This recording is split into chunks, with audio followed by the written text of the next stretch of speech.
여러분 안녕하십니까. 벌써 3일 아침이 되고 있습니다. 저는 책입니다.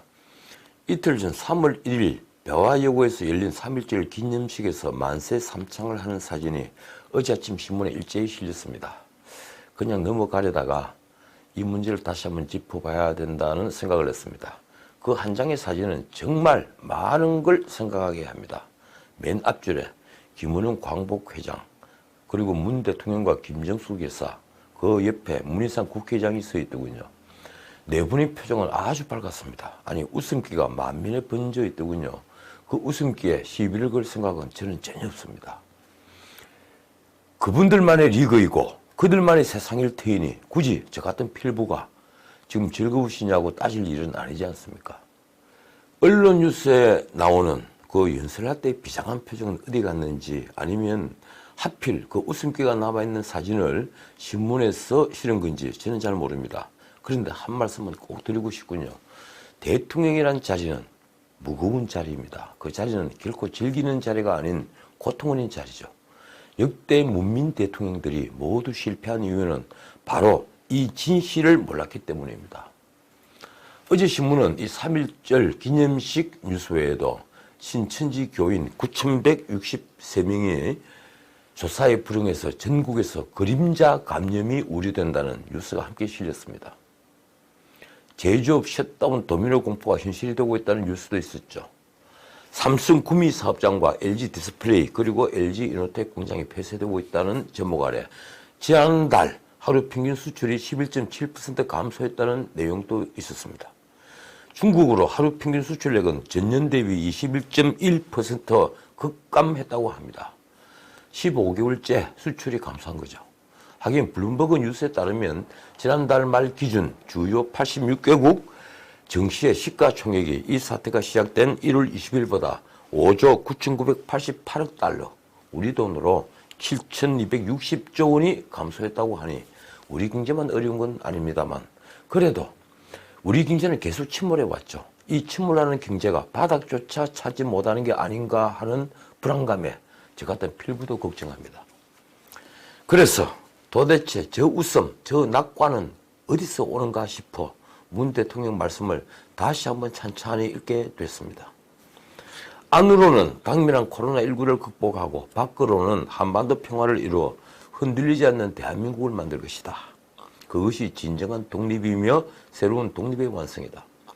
그러니까 문 대통령은 부지불식간에 우리가 진정한 독립을 이루고 있지 못하다, 이런 생각을 드러낸 겁니다.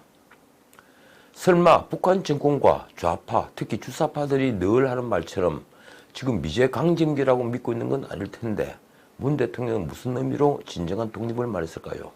미제 강점기, 이 말은요, 북한이 일제 강점기, 미제 강점기 이렇게 남조선을 나누면서 시작된 말이죠. 그래서 저는 일제 강점기라는 표현도 아주 싫어합니다.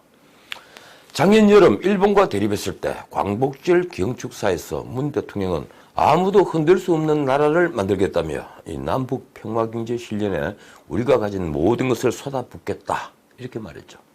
아무도 흔들 수 없는 나라. 이 구절은요, 납북시인 김기림의 시 새나라 송의 한 구절입니다.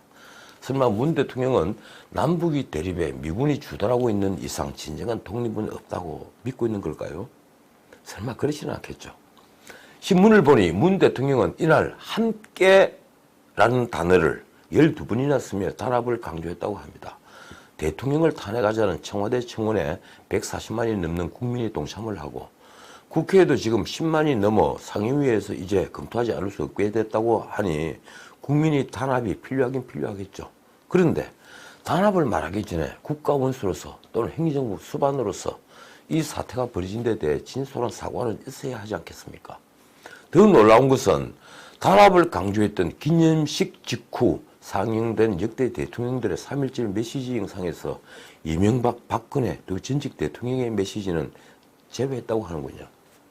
물론 전두환, 노태우 두 대통령 메시지도 빠졌습니다. 문 대통령이 보기에 아직 이명박, 박근혜 두 분은 적폐로 보이는 모양이죠.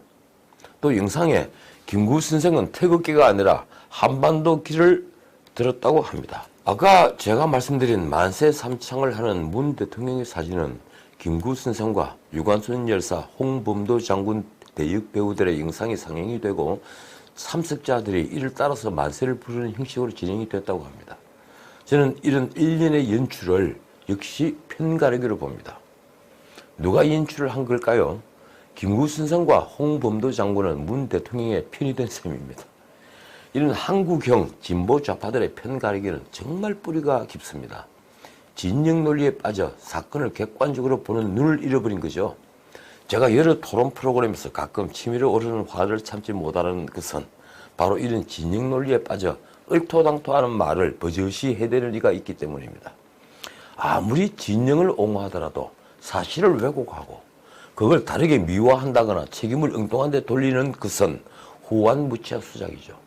저는 가급적 이분을 언급하려 하지 않는데 공지영 씨가 이번에 또 한 번 논란을 부르는 말을 했더군요.